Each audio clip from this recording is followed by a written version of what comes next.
Hello my fellow learners, welcome to the Syntax Surfer. So as in previous lecture we completed applets, today we are going to discuss graphics programming.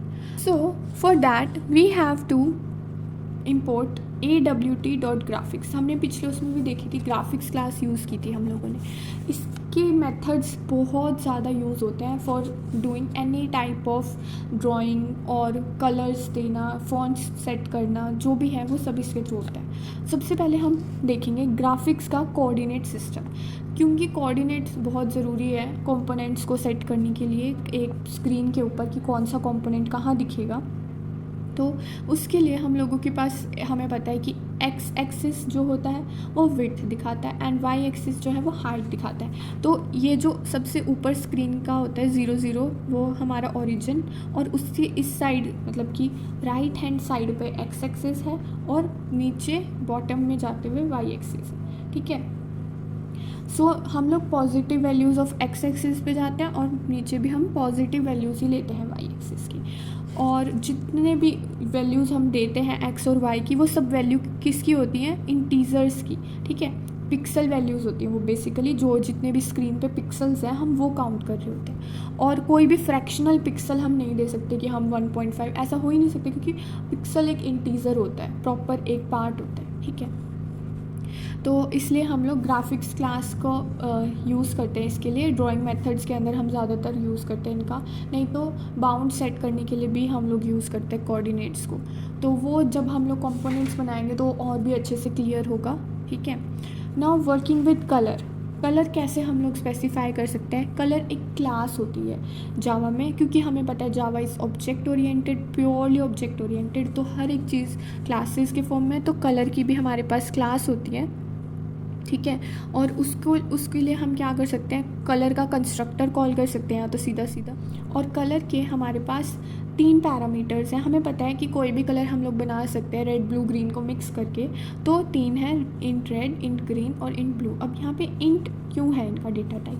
Because जो उनको हम intensity है वो देते हैं उनकी value के अंदर.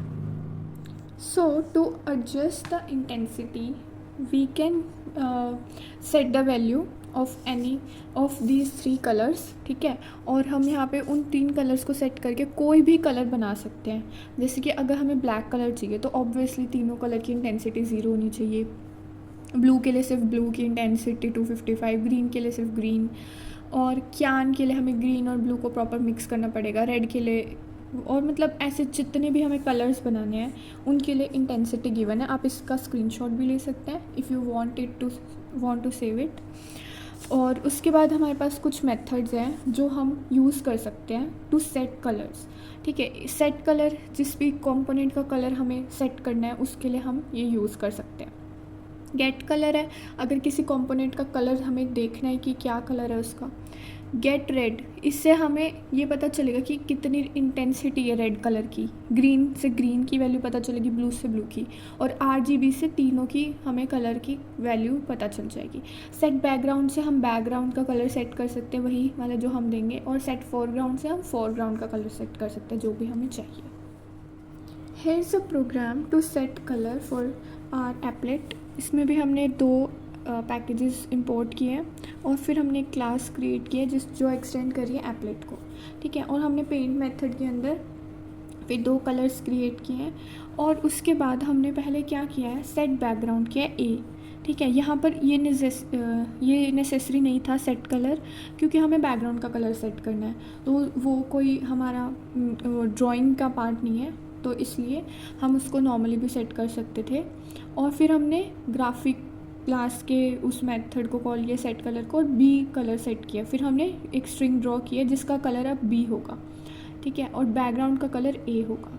और ये यहाँ पे अननेसेसरी है. और सेट बैकग्राउंड के साथ हमने G को यूज़ नहीं किया एक्सेस करने के लिए, बिकॉज हमारे पास ये जो सेट बैकग्राउंड होता है वो हमारी कंपोनेंट क्लास का मेथड है, और कंपोनेंट के अंदर हमारे एप्लेट्स, पैनल सब आते हैं, तो इसलिए हमें यहाँ पे कोई भी वो यूज़ करने की ज़रूरत नहीं पड़ी object.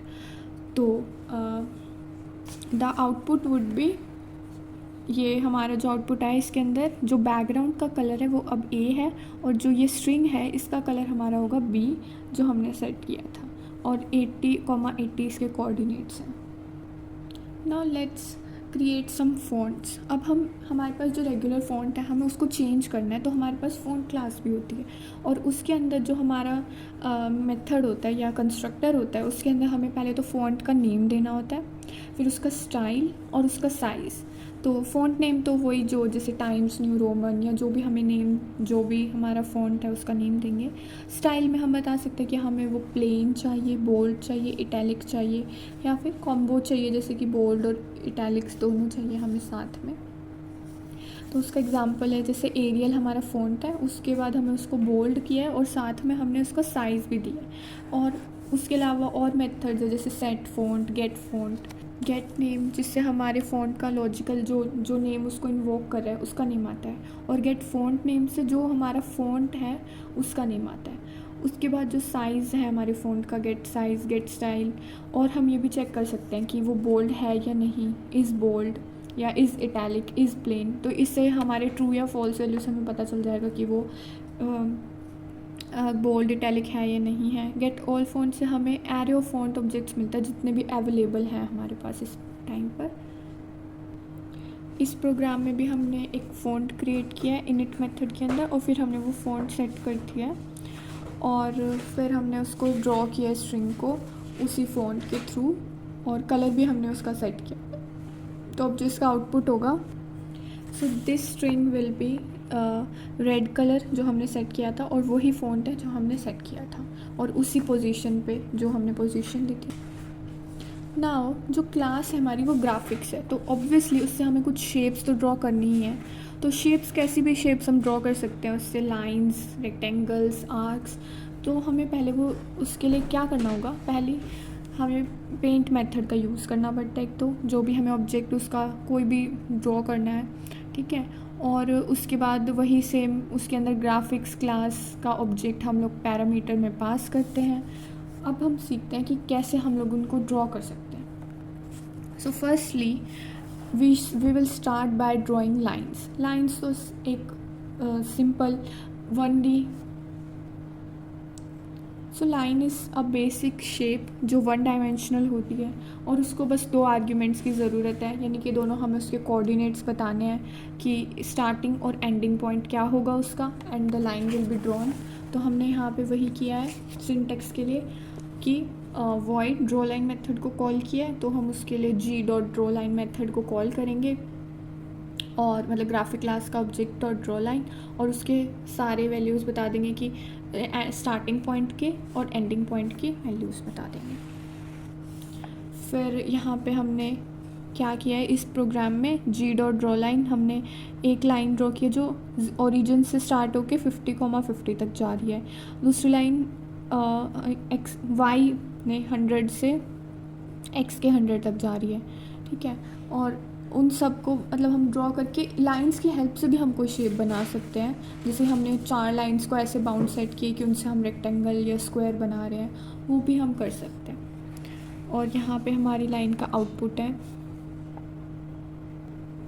Here is the output. Now let's draw some rectangles. हम बहुत सारे टाइप के रेक्टेंगल ड्रॉ कर सकते हैं। एक आउटलाइन रेक्टेंगल, मतलब उसमें कोई भी कलर ना हो। फिल्ड रेक्टेंगल जो कि कलर से फिल्ड होगा। आउटलाइन राउंडेड रेक्टेंगल जिसके बाउंड्रीज या हम कहीं कॉर्नर्स वो होंगे राउंडेड, और फिल्ड राउंडेड मतलब कि वो दोनों का कॉम्बिनेशन हो जाएगा।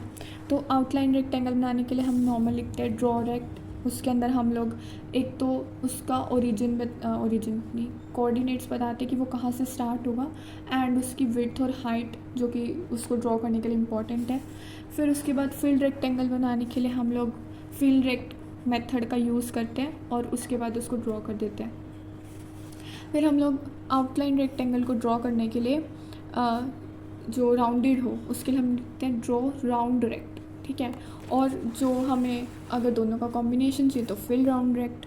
और उसके लिए हमें बस एक चीज़ और बतानी पड़ती है, कॉर्नर्स को राउंड करने के लिए हमें उनकी आर्क बतानी पड़ती है जितने हमें उनको राउंड करना है। सो यहाँ पे हम देख सकते हैं कि हमने हर टाइप के रेक्टेंगल्स ड्रॉ किए। नॉर्मल रेक्टेंगल है जिसमें हमने कोऑर्डिनेट दिया है, विड्थ हाइट दिया है। फिर उसके बाद फिल रेक्टेंगल के अंदर भी हमने उसको एक तो और कोऑर्डिनेट्स दिए और उसकी विड्थ और हाइट दी है। फिर ड्रॉ राउंड रेक्ट के अंदर राउंड करने के लिए उसको हमने आर्क की वैल्यू दी है कि 25 which is basically the diameter जो उस राउंडेड आर्क का होगा। ठीक है, so this is the diameter, एक एक्स का और एक वाई एक्सिस के अलॉन्ग जो आर्क है उसका। Here are all the rectangles that we have drawn. Now let's draw some circles and ellipse. So to draw a circle we will use the draw oval method. उसके अंदर हम लोग फिर से वही कोऑर्डिनेट्स तो सब में हमें स्टार्टिंग के बताने ही होंगे और फिर उसी पॉइंट से हम लोग बताते हैं width and height. Width and height से मतलब है जो ओवल, जैसे so if this is an Oval तो हमारे पास ये उसकी हाइट हो गई और ये उसकी विड्थ हो गई। ठीक है, मतलब कि उनकी एक इमेजिनेशन कर लिया हमने लाइक अ रेक्टेंगल कि if it was a rectangle तो उसकी विड्थ और उसकी हाइट क्या होती।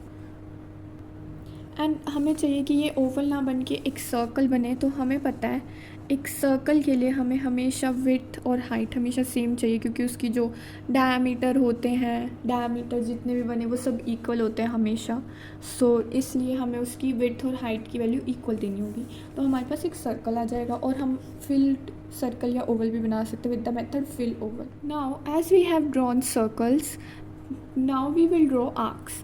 तो इसके लिए हम पहले क्या करेंगे, आर्क के अंदर क्या इंपॉर्टेंट है, आँख के लिए एंगल बहुत ज़रूरी है क्योंकि हम ये बताएंगे ना कि कितनी बड़ी आँख बने तो उसके लिए एंगल बताना पड़ता है। जैसे कि यहाँ पे 180 डिग्री, अगर हमें इतनी आँख चाहिए, ठीक है, और जैसे ये है 135 डिग्री की आँख, बट हम ये बता नहीं सकते सिर्फ कि हमें कितने एंगल की आँख चाहिए।